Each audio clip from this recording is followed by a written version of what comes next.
kita tutup deh. Gede. Gimana deh kalau kita tutup? Gede gimana deh? Oh, mantap kan? Abang Pocang Cinya Babe, aneh lagi di parkiran, lagi jaga parkiran nih, ya. Lagi di parkiran Monas. Terkenal nggak sih parkiran Monas? Oke, biar kelihatan no Monasnya no. No, liatin no Monasnya. No, Monasnya ada di sela-sela pepohonan. Ada suara kereta. Berarti dekat Gambir nih. Ada apa nih di Monas kalau malam-malam? Di situ ada kayak bazar gitu, namanya Lenggang Jakarta. Macam-macam tuh, kita mau jajan-jajanan dan makanan biasa. Tapi yang istimewa ini, aneh mau beli kerak telur. Katanya sih di situ kerak telurnya enak, yang jualan aki-aki. Yuk kita check it out.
Oke Abang Poncang Cingnya Babe, inilah nyaba kita kali ini. Mudah-mudahan jadi informasi yang menarik nih buat Abang Poncang Cingnya Babe yang mager atau gabut di rumah, bisa jalan ke Monas nyobain kerak telur.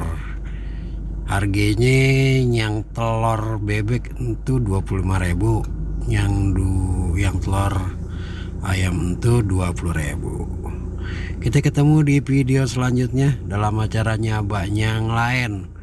Mudah-mudahan bisa manfaat. Makasih. Assalamualaikum warahmatullahi wabarakatuh.